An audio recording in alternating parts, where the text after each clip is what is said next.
Adventure in Atlantis. Written by Chloe Hopkins. Illustrated by Irene Coe.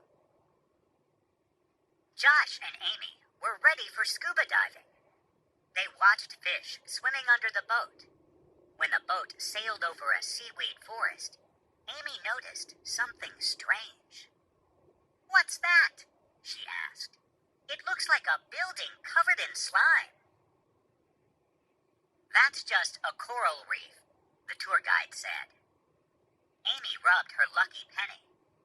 "Let's go check it out," she whispered to Josh. They put on their scuba gear. Then they dove into the water. Amy and Josh swam toward the seaweed. Under it, they found a huge bubble. Josh reached for the bubble.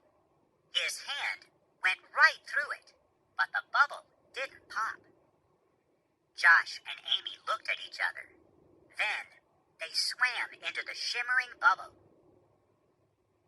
Josh and Amy couldn't believe their eyes. There was a city inside the bubble.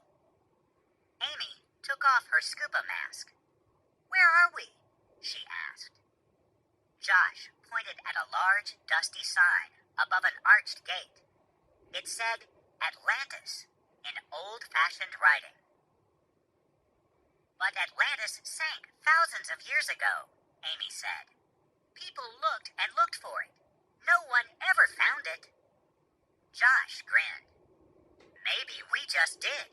Let's explore," he said. They both breathed in the cold but fresh air. Josh walked down a street and into one of the houses. Armor hung in the entryway hall. "Let's try it on," he said. Amy looked worried. "Is it okay?" she asked. "I don't think anyone lives here anymore," Josh said. They put on vests and helmets and each grabbed a spear.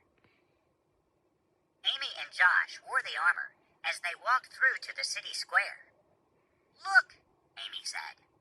"Footprints, but we didn't make them." "They must be really old then," Josh said. They slowly walked into another house.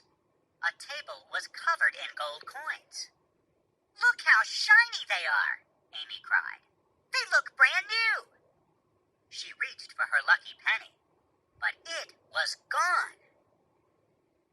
Amy was upset about losing her penny. Josh wanted to make her feel better. He picked up one of the gold coins. "Here," Josh said. "This can be your new good luck charm." "Thanks," Amy said. "We should swim back to the boat." She was nervous. But Josh saw a gigantic door. It had ocean waves drawn on it.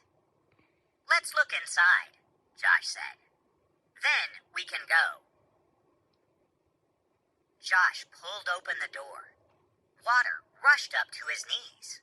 Suddenly, giant tentacles wrapped around the door. "Run!" Josh and Amy screamed at the same time. The creature pushed its way through the door. The door slammed to the ground. Monstrous octopus arms reached out of the doorway and tried to grab Josh and Amy. Spears in hand, they watched a gigantic octopus coming towards them.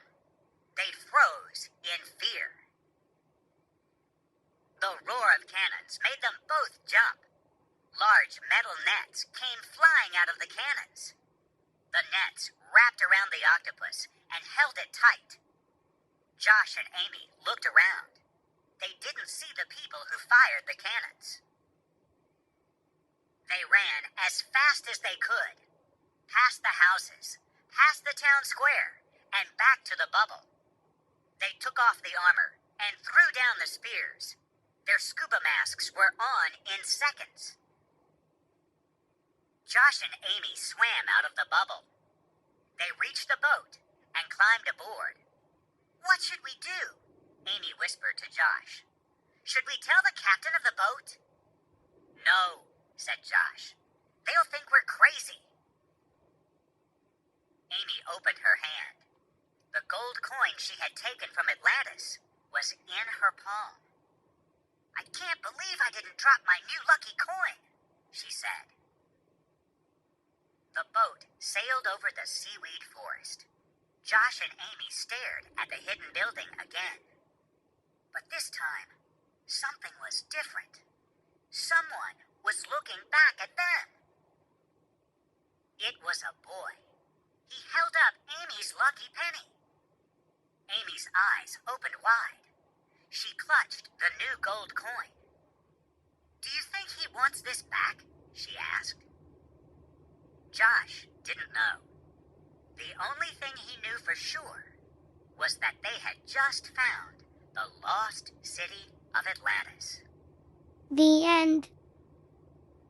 Thanks for watching.